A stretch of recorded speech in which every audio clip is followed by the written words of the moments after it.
anasema Martin Luther, kama ningeendelea na jitihada zangu binafsi ningejiua kwa kutokulala, kusoma na jitihada nyingine.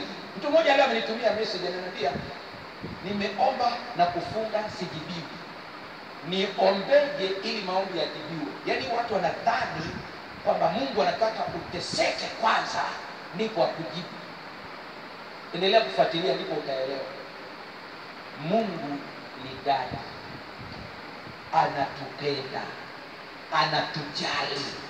Tatizo hatujui kubonyeza button sahihi.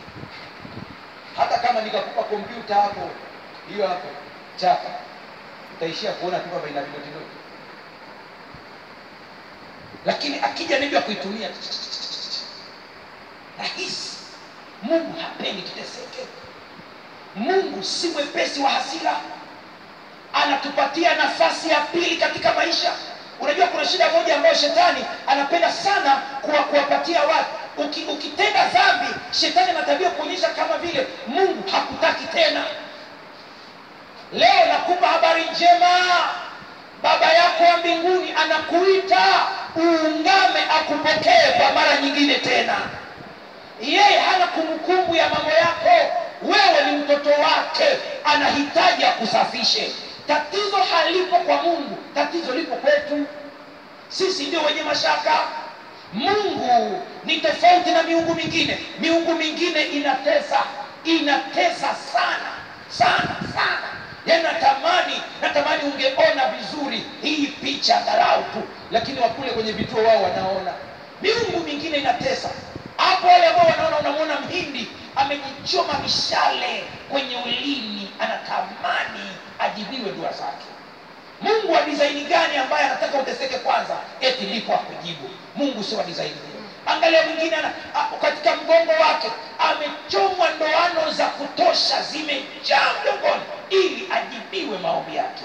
Mungu si wa design hiyo. Lakini sikia, wengine mpaka peleke dhahabu katika mahekalu yao. Mungu si wa design hiyo. Lakini sikia tena nikwambie, kuna sehemu ambapo kuna ngazi za msamaha, ambazo hizo ngazi ukiwa umekosea unatakiwa upande katika hizo ngazi ili uweze kusamehewa. Hebu fikiria kama Mungu angetoa masharti ya design hii ili upate hizo ngazi, ingekuwaje? Hebu kidogo nirudi tu kidogo tu nyuma, slide yangu nirudishe nyuma kidogo ili uone haya. Angalia hiyo shughuli jinsi ilivyo. Yote ni kwa ajili ya kuomba msamaha ili mtu aweze kusamehewa. Haya, hebu angalia yote hapa ni ili kupata tu msamaha. Mungu tunayemtumikia sio wa design hiyo. Ni Mungu mwenye upendo.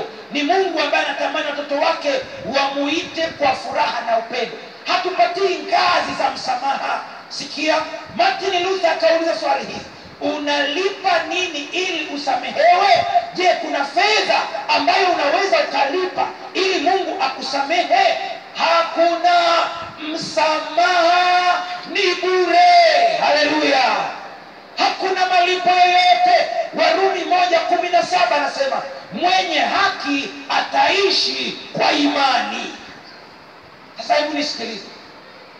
Kuna mtu mmoja anatamani kwamba ikitokea siku moja wakati anaomba msamaha wa dhambi zake, umepiga magoti ili unaomba msamaha, Mungu nisamehe, usikie sauti nasema fulani bin fulani, nimesikia dua yako nawe umesamehewa dhambi zako. Ukisikia sauti kama hiyo, huyo sio Mungu, ni shetani. Mungu anahitaji ukimwomba msamaha umwamini. Haleluya. Haleluya. Imani hii inatolewa na Mungu pia. Daudi baadaye alijua kuwa amekosa, na alipojua Daudi aliomba msamaha. Lakini sikia, usidhani ya kwamba wewe uko sawa. Warumi 3:10 anasema hakuna mwenye haki hata mmoja, hayupo. Nami nakwambia ukienda na kuomba msamaha, amini kuwa Mungu yuko tayari kukuosha dhambi zako. Haleluya. Ni dhambi gani ambayo inakusumbua wewe, ambayo inakutenga na Mungu? Dhambi gani ambayo kwako umeiona ni kubwa, umeiona ni tishio, unaona kama vile Mungu hayupo tayari kusamehe, leo nakupa habari njema. Ukiziungama yuko tayari kusamehe.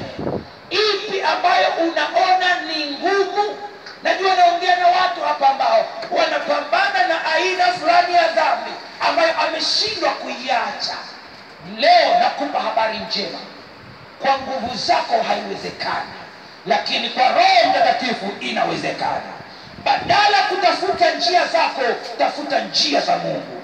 Ukimwambia kusamehe, atakusamehe. Zaburi ya 51 fungu la 2, Daudi anaungama sasa. Angalia vizuri ungamo lake: unioshe kabisa hatia yangu, unisafishe dhambi yangu.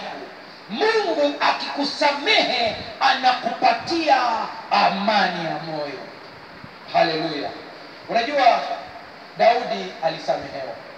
Sasa hii sikilize kidogo. Dhambi sisi binadamu tumezigawanya katika makundi. Kuna kubwa na kuna ndogo, ila mbele ya Mungu zote. Hivi kuna siku moja uliwahi kuomba msamaha kwa dhambi ya uongo wa simu?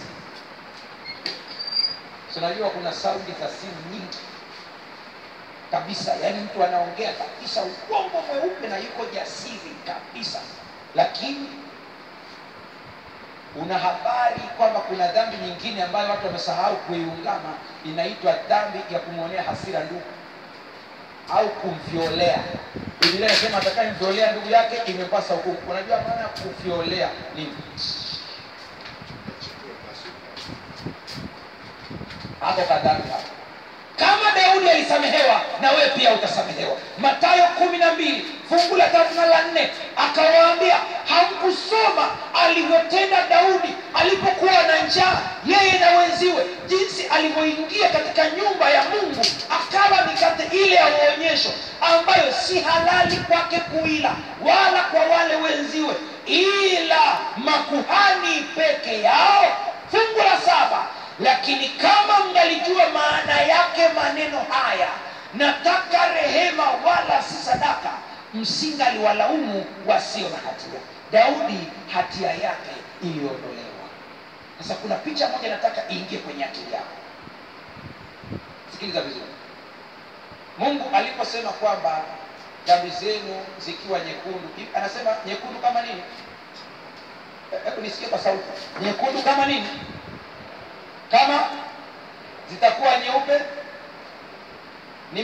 Ni fungu gani limetaja habari ya sufu? Ni hapo hapo. Sasa nenda ukaangalia Biblia ya Kisukuma, kesho uletee majibu. Kama imeandika sufu, imeandika pamba. Ni kwa sababu gani?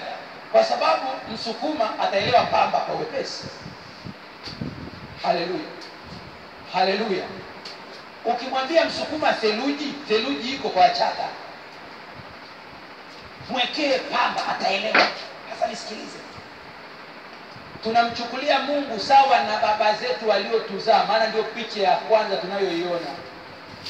Kwamba una baba ambaye anakuambia, "Hey wewe, kaa vizuri mtoto." Hata wewe unakumbuka siku baba yako alipokupiga mkwara. Mimi mwenyewe tulienda kwa shangazi. Tuna sera wapare wote, hakuna kula kwa watu ovyo ovyo. Tukaenda kwa shangazi. Tena no, shangazi yake baba, si wa kwangu. Maji akaletwa ya kunao. Baba kanao, na mimi nikaona kwa vile baba amenao, na mimi nanao. Nikanawa. Kuna jicho moja tu baba alinipiga. Moja la uhakika. Nikaishia kunawia nusu. Yaani wala hakuongea wala. Yaani nimekaa tu pale kabisa tu. Nikaishia nusu ukiendelea. Ngoja nikwambie. Tumechorewa picha ya Mungu ambayo sio ya ukweli. Tumechorewa picha ya Mungu katili, Mungu polisi, ambaye anasubiria ukosea kwenye nini? Ukitaka ujue sura ya Mungu halisi, mtazame Yesu Kristo. Ndiye picha halisi ya Mungu. Zingine zote ni fake. Original ni Yesu Kristo. Ndiye anayewaambia, lakini mngalijua maana yake maneno haya, nataka